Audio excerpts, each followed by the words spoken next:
Princess was born to a king and queen. They were so happy they decided to hold a great banquet to celebrate the event. Invitations were prepared, and a special one with a big red ribbon tied in a bow was sent to the 7 fairies of the forest, for they were to be godmothers to the princess and bring her good luck. For days, the cooks and bakers worked like bees, making delicate roasts and fluffy pastries to please the dainty appetites of fairies. For the king and queen didn't want to offend the little people in the slightest. On the day of the great feast, the 7 fairies arrived, sailing through the air in a brilliant blue chariot drawn by 100 swallows. The fairies were delighted to be such honored guests. But then, at the height of the festivities, there was a great flapping of wings, a strange wild call, and through the banquet hall window flew an old gray gander, ridden by an old wrinkled fairy dressed all in black. The king and queen were alarmed. They suddenly realized that there was an 8th fairy, the fairy from across the mountains, whom they had not invited. And now she had come anyhow, without an invitation. The king and queen apologized and made her welcome. But the 8th fairy refused even to smile, and stalked into a corner with a scowl fierce enough to make it thunder and rain. At last the time came for the fairies to give gifts to the little princess. The first fairy waved her wand and said, "She shall be good as gold." "She shall be the cleverest princess in the world," said the second. "And the most beautiful," said the third. "The happiest," said the fourth. "With the sweetest voice ever heard," said the fifth. "And everyone shall love her," said the sixth. Everyone waited for the 7th fairy to speak, but she had disappeared. At that moment, the 8th fairy stepped forward, waving her black wand, and said, "The princess shall stick her finger on the needle of a spinning wheel and die." Suddenly, out from behind a curtain stepped the 7th fairy. She had been hiding until she discovered what trouble the 8th fairy meant to bring.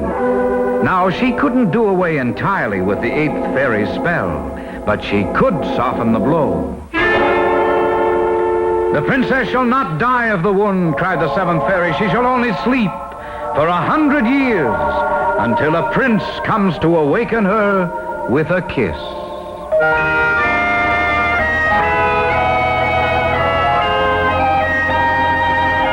Everyone was overjoyed that the wicked fairy's spell was partly broken. But they left the palace wondering if the little princess would prick her finger on a spinning wheel and become a real sleeping beauty.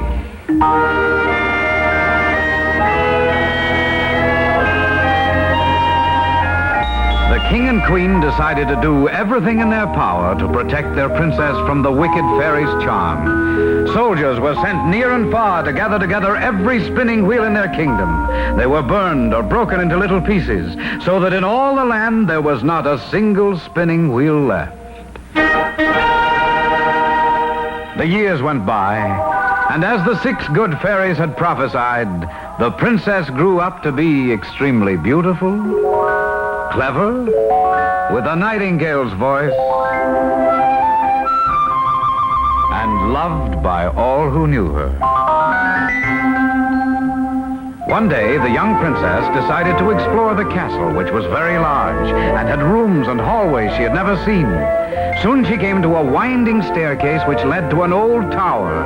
Up the stairs she went, opened a door, and stopped in amazement. There, in a little room in the tower, sat an old woman bent over a wheel, spinning.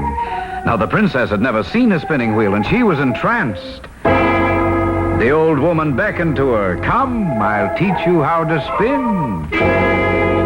As the princess touched the spinning wheel, she pricked her finger, and at that very instant fell to the floor into a deep sleep.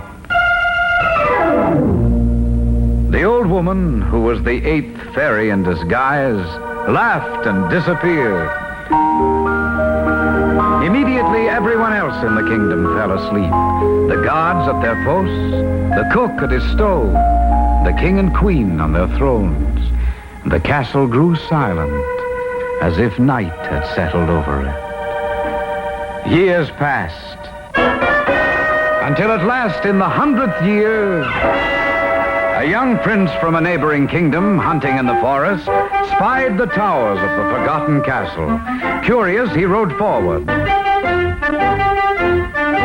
Inside the lost castle, the prince was surprised to find everyone asleep. At last he reached the little room in the tower, and there before the spinning wheel he found Sleeping Beauty. The prince was so overwhelmed by her beauty that he couldn't resist stooping to kiss her on the cheek. At that instant, Sleeping Beauty awoke, and so did the gods at their posts, the cook at his stove, the king and queen on their thrones. The castle was alive again.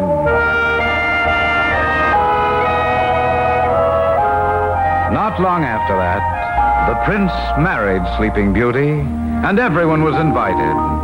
And of all the guests, the princess was most happy to see the one who had saved her life more than 100 years before, the 7th fairy.